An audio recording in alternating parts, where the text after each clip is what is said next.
everyone, it's E. Welcome back to my channel. For this week's DCOM review video, we are going to be doing movies about sports and contests, kind of a continuation of a previous video. Let's jump into it.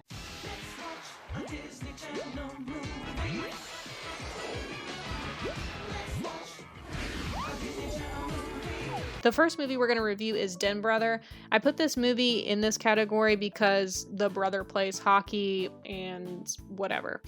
I really just stuck it in here so I could get it out of the way and not have to talk about it later. So it's basically about this little girl who her den mother for her Bumblebee Scout troop is moving and they need a new den mother. Her selfish brother basically steps in because he has a soft spot for his little sister. He's a total jerk throughout the movie, gets suspended from the hockey team, and at the end of the movie he learns not to be selfish and he gets to join the all-star hockey team. Sorry, that's kind of a spoiler, but this movie's not that good, so I don't really recommend watching it. One note is the little Bumblebee Scout outfits are so super cute, which is why I decided to do this movie for the fan art this week, because I like the outfits. That's really one of the only things I like about this movie. So Alex is the brother. He's an interesting character, almost. He's a total selfish jerk, but like I said, he has a major soft spot for his sister, which is cute, and that's kind of what propels him to do all of the stuff he does. The beginning of the movie is a little bit disjointed, but that's kind of common for DCOMs. And also I'm curious if any of you out there have a hockey team at your high school. There's a lot of DCOMs with hockey teams in them, but I've never heard of a hockey team at a high school. And honestly, I think the end of the movie doesn't make a ton of sense. So what happens is he dresses up in full drag as Mrs. Zamboni, like the den mother, because he's been lying to like this, I guess, like head BIC of the whole little Bumblebee Scouts program in their area, and saying that Mrs. Zamboni is their den mother so that his little sister's troop can stay as part of the Bumblebee Scouts, and they don't have to be all split up into new troops. And at the end of the movie, they're selling muffins at one of his school's hockey games, and he's in full drag as Mrs. Zamboni selling the muffins. Well, then his coach says that he wish that Alex was there so he could put him in the game, so he rips the wig off and goes and plays in the hockey game, which basically exposes himself as Mrs. Zamboni, and it becomes apparent that the little girl's Bumblebee Scout troop does not actually have a den mother, so it kind of like blows up in his face, and his little sister's Bumblebee troop is ruined. And his dad says that he ruined things for his little sister's troop by exposing himself at the game as Mrs. Zamboni. But the thing is, if it weren't for Alex doing everything that he did up until that point, there would be no troop at all. So he didn't really ruin things for his little sister. He helped them along the whole time, and if anything, like, if it weren't for him, they wouldn't have never made it that far in the first place. So to me, it's not really a loss, it's more of like a net neutral move. I mean, it's still like selfish, but I don't think it really ruined things for the troop. It was just, he made a decision that he cared more about hockey than about her troop, which, whatever. So I give the story a 2 out of 5. The acting is mediocre. I give it a 3 out of 5. The lesson gets a 2 out of 5 because the message of the movie is don't be selfish, but he was only like 50% selfish anyway. They were not consistent with his characterization throughout the movie. And the enjoyability gets a 2 out of 5.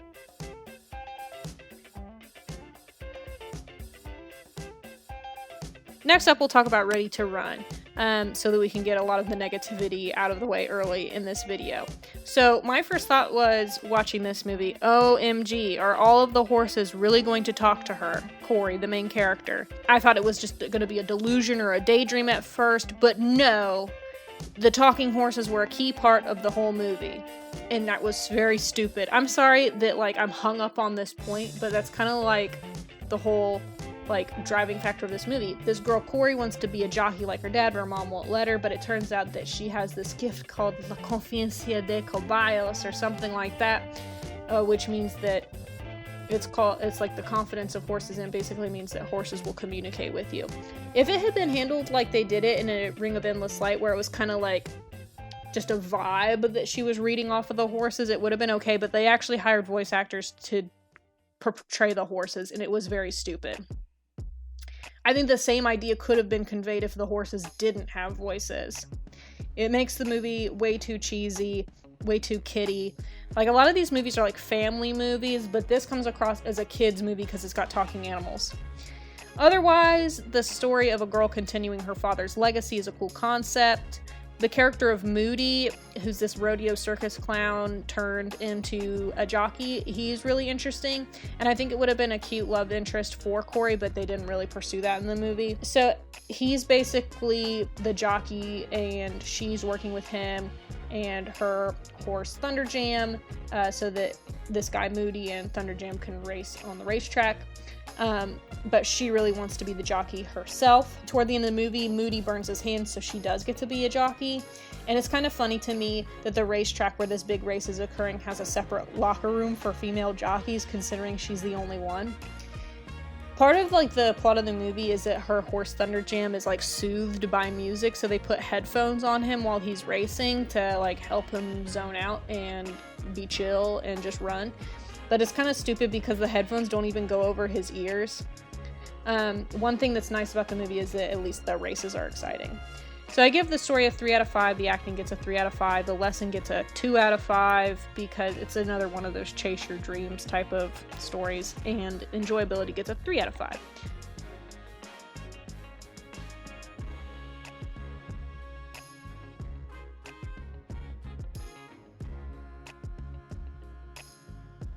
Next DCOM we'll cover is Right on Track. This is another Girls Can Do Anything story. It's about Erica and Courtney Enders, who are like real life people. They're into like drag racing, and they all think that it's stupid that they're doing it because they're girls, whatever. So there's kind of like this love story going on, which is boring and stupid. It's not dramatic. There's no chemistry at all, and it's a total waste of time. I wish that more time of this movie, like my big wish, is that more time in the movie had been devoted to the rivalry between the sisters and Courtney's view of her older sister paving the way for her in the world of drag racing.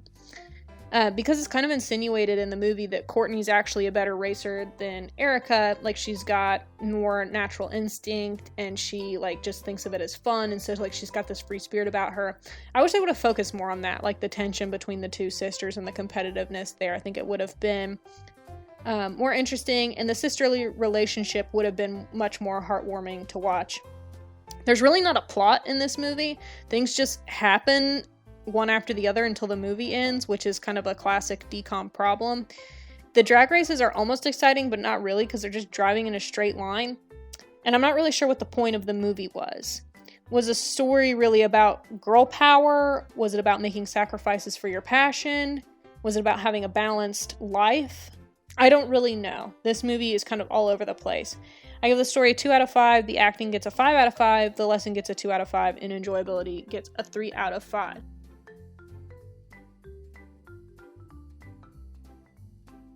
Next up, let's talk about Miracle in Lane 2, because this is another racing movie. It's got Frankie Muniz in it as this kid who has spina bifida and is basically confined to a wheelchair. He really wants to find a sport that he can participate in because he's kind of jealous of his older brother and wants to win trophies like him.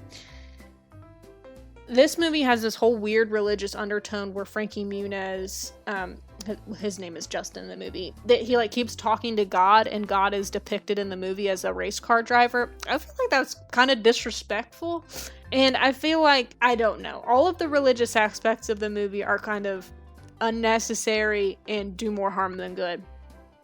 But the tone of this movie is really unique for a DCOM. It's kind of sarcastic, which is understandable because Frankie Muniz, he plays Malcolm in the Middle, and like basically he just plays Malcolm in the Middle except for without cussing. There's this guy named Old Man Vic who serves as a mentor to Justin as he learns how to do the soapbox races. His daughter used to do them until she passed away. And I think that the guy who plays Old Man Vic actually gives a really great performance in this movie, and like the scenes with him are pretty emotional. The movie is slow to start, but the drama with his older brother is actually pretty good and well written. There's like a tension there where he's jealous of his older brother, and his older brother sort of resents him because of his medical condition. He costs his family a lot of time and money for treatments, and he's like upset about that. And I think that that's actually a pretty good and well written scenario. The ending of the movie, like he wins the race, whatever, and he speaks to God again, and he asks God if in heaven is everybody going to be perfect, and God shows him heaven, and everybody's floating around with wings in wheelchairs, and that was really, really stupid. Like I said, all of the religious moments in the movie are really dumb, and should not have been included. The races were not very exciting since they all go in a straight line down a hill. And also toward the end of the movie, his brother gives him a speech about, being an inspiration. And it's really super cliche. And the whole, disability is inspiring thing is something that a lot of people who I've learned from online, that's something that they really don't like hearing, and it's kind of disrespectful. And that's included in this movie. So I guess the overall theme of this movie, or if I could describe it in one word, it would just be disrespectful. But for the time it was made, I guess it was kind of on the edge, it was relevant and it was cool. I don't know. The story gets a 4 out of 5, the acting gets a 5 out of 5, the lesson gets a 5 out of 5, because really the lesson of the movie is about reasonable accommodation for people with disabilities.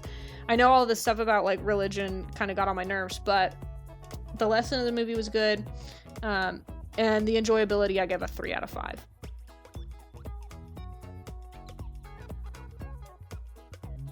Next up, we'll talk about Life is Ruff.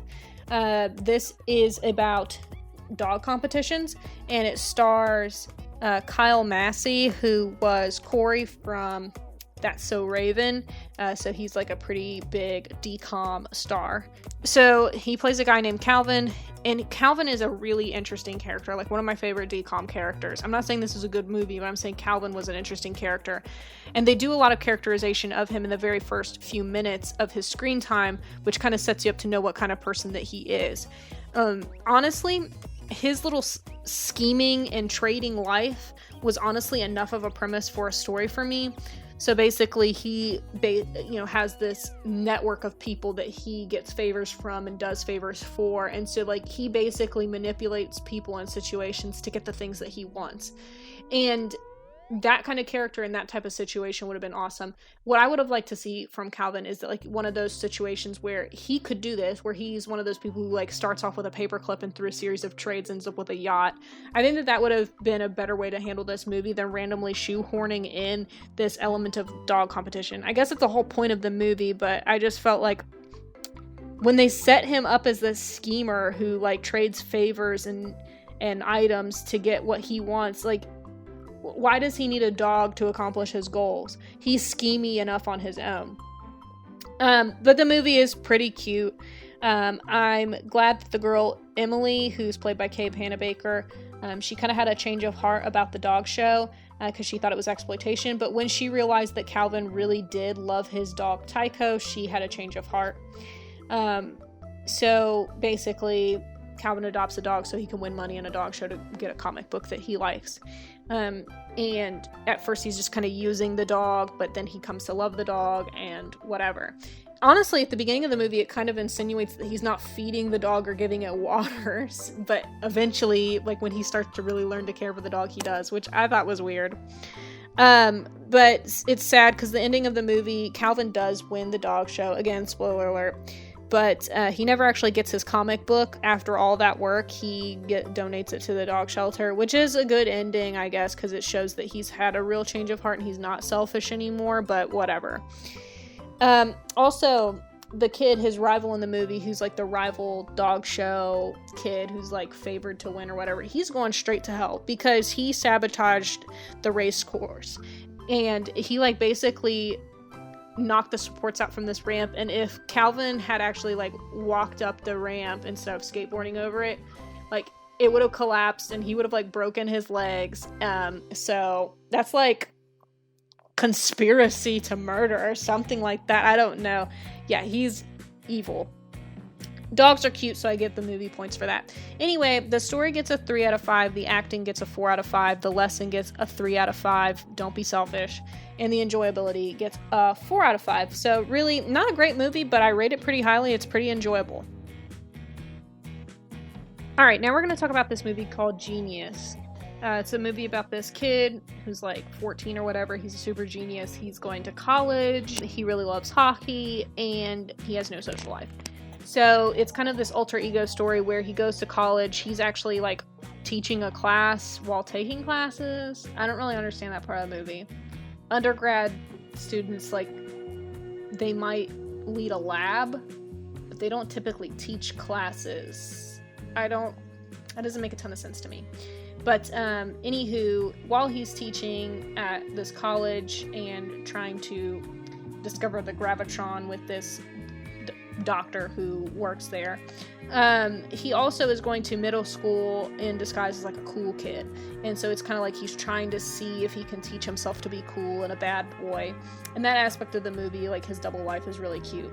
However, like, this conflict that he has with the other college students seems really unrealistic. So basically the other kids in college resent him, I guess, and in class, like, they act up and like mock him. It's like, in high school, yeah, maybe you act up in class, but in college you don't. That's stupid. At worst, in college, you just don't pay attention. Like, you're on your laptop watching YouTube or something. You're not, like, actively disrupting the class. They should all be adults at that point, so there's really no reason for them to act that way. The other thing is, like, he's the professor, so if the kids act like that and are dumb, he could just fail them or kick them out of the class. Like, that's something you can do as a college professor. You can say, no, you're out of here. Anyway, at a certain point, like, the kids from the middle school are going on a field trip to the college to hear Charlie speak. And so he, like, covers himself like this purple solution that turns his skin purple, and it's really poorly done. Actually, it's really patchy and blotchy looking, like they didn't do a good job with the makeup. At one point, his love interest Claire, who's the girl he's trying to impress at the middle school, she gives this speech about figure skating, and it was so cheesy and over the top, like it did not fit in with the rest of the movie. Also, I feel like the conflict with his school friends was dumb. If he would have just bothered to explain himself, the whole ending of the movie would have been avoided. Also, the ending of the movie, like, okay, it's really about this hockey team. That's why I included it in here. Like, he's trying to help the hockey team win a big game.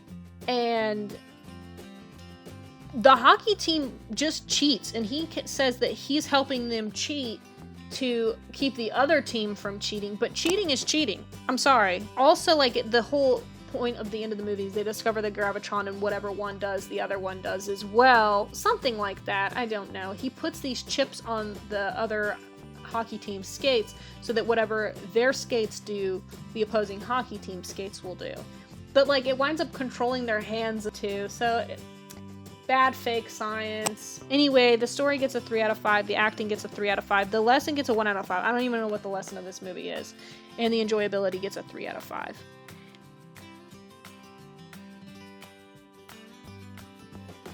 Next up, let's talk about Alley Cat Strike. It's a movie about bowling.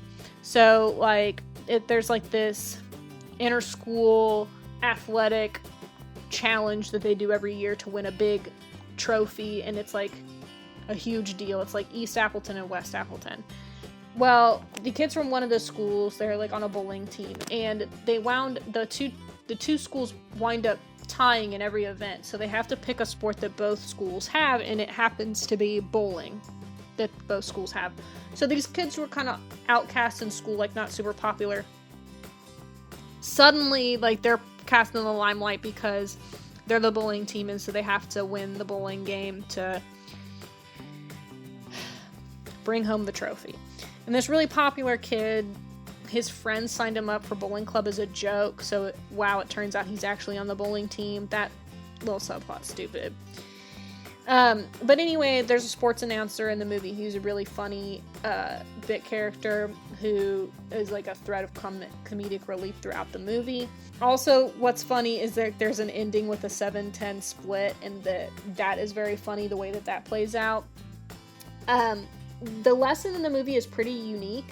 Actually, it's not just all about, like, teamwork like most sports movies. It's about the importance of having fun as well, and that makes the ending with the Alley Cats winning a little bit incongruous, but it works out okay since they goof off afterward and they don't gloat in their win. So the two characters, Alex and Todd, I feel like, okay, quick side note, do they only have a list of like 20 guys' names that they can choose from when they make DCOMs? Because I swear half of the movies I have reviewed have had a character named Alex in them. I'm moving on. But anyway, the kid on the bowling team his name is Alex. His dad owns the bowling alley, whatever. Todd is the popular kid. But there's like this conflict between them where Todd basically says to his popular friends like, oh, the bowling team sucks and I don't even really like Alex that much. And Alex overhears them. And that conflict is never really hashed out, but they seem to be on good terms at the end of the movie. So, I don't know. That whole little conflict was unnecessary. Overall, it's a marginal movie with a good premise. So I give the story a 3 out of 5, the acting gets a 3 out of 5, the lesson gets a 4 out of 5, and enjoyability gets a 3 out of 5.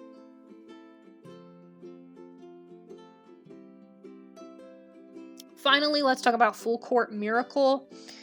It's a movie about a Jewish school's basketball team. I really enjoy a more niche socio-ethnic group being the focus of this movie and how it touches on the Maccabees from the perspective of Jewish characters. But I do find it a little bit offensive, okay, that the kids in this movie only view the story of Hanukkah as a metaphor for their basketball team at best and a fairy tale at worst. It's probably a somewhat unrealistic view, as most US Jews are really atheists, but still kind of sad. It's still kind of sad that all the religious elements of this movie, including God's name, are not, like, present in this film, so the whole, like, religious aspect of Hanukkah is missing from the film. I guess because they're trying not to be too religious-y in a DCOM. But I think that the effect of removing the religious aspect from that story and just focusing on, like, the historical aspect kind of strips the story of its meaning and purpose. It's about a miracle and God's provision for his chosen people.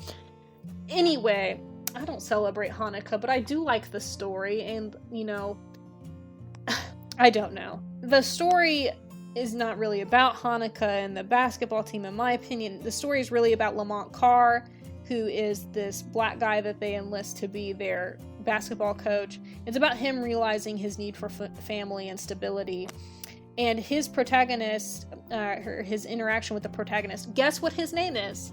Yes, that's right, it's Alex. That's 3 movies in this one video, at least, that have the protagonist's name is Alex. Anyway, his interaction with the protagonist, Alex, is actually pretty endearing. And the lesson that miracles do happen is not very well delivered, in my opinion. But one thing I'll say, and I don't really have a category for this. If I gave a rating to the title of the movie, I would give this movie a 5 out of 5 for its title. Full Court Miracle. Love that title. The story gets a 5 out of 5. The acting gets a 4 out of 5. The lesson gets a 2 out of 5. And enjoyability gets a 4 out of 5. And that's it for this video. If you made it all the way to the end, I hope you enjoyed yourself. And I hope to see you back next week for our next video in our DCOM review series. Thanks so much. Have a great day. Bye-bye.